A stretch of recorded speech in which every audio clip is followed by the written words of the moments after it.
Hello everyone, this is Baloch and you are watching me on my YouTube channel. तो आज हम discuss करेंगे rule against perpetuity. तो सबसे पहले what does perpetuity means.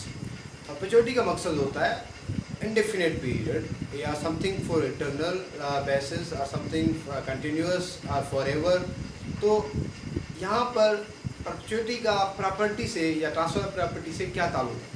Transfer of property में जो रूल अगेंस्ट परपेचुइटी है उसका मकसद कि कोई भी ट्रांसफ़र इनडेफिनेट पीरियड में आप नहीं कर सकते। ये जो सेक्शन 14 का ट्रांसफर ऑफ प्रॉपर्टी का रूल है, ये rule against a transfer which is made in indefinite time period, उसके अगेंस्ट में। तो ये ट्रांसफ़र आप इनडेफिनेट पीरियड के लिए या परपेचुइटी वाला ट्रांसफ़र क्यों नहीं कर सकते, इसके पीछे क्या वजूहत है। नंबर फर्स्ट थिंग इज़ कि लॉ का ऑब्जेक्टिव है, law favours alienation of property rather than accumulation of property. यानी कि लॉ जो है वो प्रॉपर्टी के एलिनेशन को फेवर करता है ताकि प्रॉपर्टी सेल हो सके, प्रॉपर्टी मॉर्गेज हो सके, प्रॉपर्टी लीज आउट हो सके, ना कि प्रॉपर्टी को एक्यूमुलेट करके कोई एक ग्रुप कब्जा कर ले या कोई एक कैपिटलिस्ट या कोई एक खानदान कब्जा कर ले। प्रॉपर्टी हमेशा सर्कुलेट होती रहे ताकि यहाँ पर किसी किस्म के जो है इश्यूज़ पैदा ना हो। तो इस चीज़ को लॉ फेवर करता है, इसलिए लॉ में परपेचुइटी के ख़िलाफ़ एक रूल बनाया गया है जो रूल सेक्शन 14 में डिफाइन है। नंबर फर्स्ट थिंग, आपको परपेचुइटी तो समझ आ गया होगा कि कोई भी ट्रांसफ़र इंडेफिनिट टाइम पीरियड के लिए करना। तो परपेचुइटी कैसे अराइज होती है। परपेचुइटी दो तरीक़ों से अराइज होती है। Number first is by taking away from transferee his power of alienation, कि आप ट्रांसफरी से उसके एलिनेट करने का, प्रॉपर्टी को बेचने का, सेल आउट करने का, लीज आउट करने का, मोर्गेज करने का, लाइसेंस करने का जो राइट है वो आप छीन लें। यानी कि किसी भी किस्म की एलिनेशन का उसके पास कोई राइट ना हो। आप ट्रांसफरर हैं, कोई ट्रांसफरी है। नंबर बी, तो उस बी ट्रांसफरी से आप ऐसी कोई ट्रांसफ़र में कंडीशन लगाएं जिसमें उस ट्रांसफरी का जो एलिनेशन का राइट है वो आप नॉकआउट कर लें, नॉक डाउन कर लें या बंद कर लें या छीन लें। कि आप भाई प्रॉपर्टी ट्रांसफ़र तो कर सकते हैं, एलिनेट कर सकते हैं, लेकिन आउट ऑफ फैमिली नहीं कर सकते, या सिर्फ चंद लोगों को एलिनेट कर सकते हैं, या प्रॉपर्टी आप सेल आउट नहीं कर सकते, लीज आउट कर सकते हैं।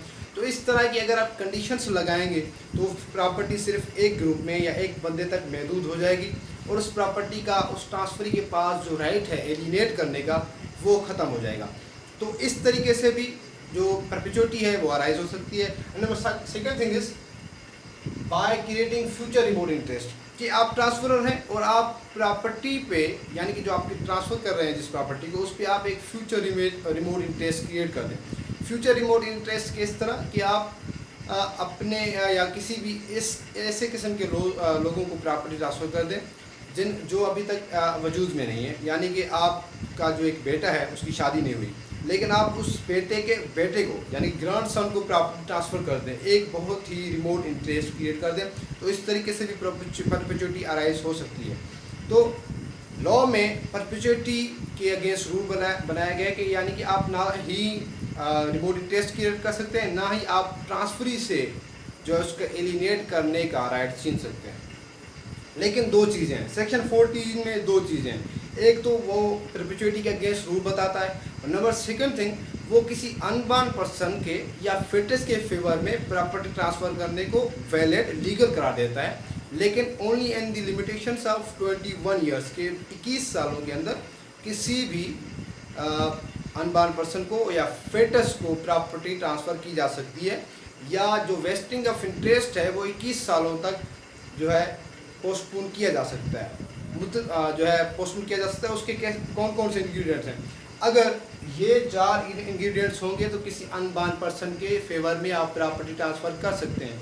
अगर ये चारों इंग्रेडिएंट्स नहीं होंगे तो आप किसी फेटस या अनबॉर्न पर्सन के फेवर में प्रॉपर्टी ट्रांसफ़र नहीं कर सकते।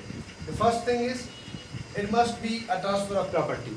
सिंपल है, वेरी सिंपल, कि ये जो ट्रांसफ़र हो अनबॉर्न पर्सन के फेवर में वो एक ट्रांसफ़र ऑफ प्रॉपर्टी हो। Number second thing, transfer should be to create an interest in favour of an unborn person, कि वो जो ट्रांसफ़र ऑफ प्रॉपर्टी हो वो अनबॉर्न पर्सन के फेवर में इंटरेस्ट क्रिएट करे, उसके मफाद में, उसके फ़ायदे में एक इंटरेस्ट क्रिएट करे। And number second thing is the vesting of interest in favor of the unborn person must be preceded by life of life और limited interest of living person. Simply कि एक अनबॉर्न पर्सन है, उससे पहले एक prior interest holder होना चाहिए।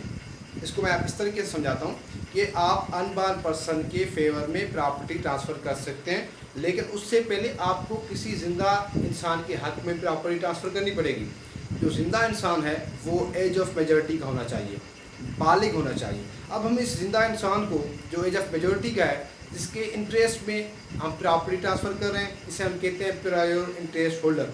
अब ये जो अनबॉर्न पर्सन है, जैसे ही मदर वोम से एग्जिस्टेंस में आएगा और मिनोरिटी के जो 18 साल हैं, यानी कि बच्चा पैदा होने के बाद 18 साल के बाद ही वो जाके मेजर बनता है। तो जब वो 18 साल के बाद मेजर बनेगा तो ये प्रायर इंटरेस्ट होल्डर का जो राइट है प्रॉपर्टी के ऊपर, वो उस बच्चे के हक में चला जाएगा। तो इस तरीके से आप इस प्रॉपर्टी को या किसी भी प्रॉपर्टी को एक अनबॉर्न पर्सन के फेवर में दे सकते हैं। Number 4, the unborn person must be in existence either in the mother's womb or born at the expiration of the interest or the living person। के ये जो प्रायर इंटरेस्ट होल्डर है, अब इसका भी इंटरेस्ट जो है एक्सपायर हो सकता है, यानी कि इसकी डेथ के थ्रू जो है इसका जो इंटरेस्ट होगा प्रायर इंटरेस्ट होल्डर का, वो एक्सपायर हो जाएगा। अगर प्रायर इंटरेस्ट होल्डर मर जाता है तो उसका इंटरेस्ट ऑफ कोर्स एक्सपायर हो जाएगा। तो उस इंटरेस्ट के एक्सपायर होने से पहले अनबॉर्न पर्सन या तो मदर्स वोम में होना चाहिए या फिर पैदा हो चुका होना चाहिए, तो तब ही जाकर किसी अनबॉर्न पर्सन के फेवर में प्रॉपर्टी ट्रांसफ़र की जा सकती है। It is all these four are ingredients of the transfer in favor of unborn person. Number last but not least, the vesting of interest in favor of ultimate beneficiary may be postponed only up to the life of living person plus the minority of ultimate beneficiary। कि भाई ये जो wasting of interest है एक minor की favour में, एक unborn की फेवर में, वो दो सूरत हाल में पोस्टपोन किया जा सकता है। परपेचुइटी में जो है पोस्टपोन नहीं हो सकता, हमेशा के लिए इंडेफिनिट पीरियड के लिए आप उसे पोस्टपोन नहीं कर सकते। या तो आप पोस्टपोन कर सकते हैं जो प्रायर इंटरेस्ट होल्डर है उसकी एज तक, या फिर आप जो अनबॉर्न पर्सन है उसकी मिनोरिटी की एज तक आप पोस्टपोन कर सकते हैं, यानी कि 18 साल तक। मिनोरिटी कब अब जो है ख़त्म होती है 18 साल की एज तक, मोस्टली इन पाकिस्तान इंडिया।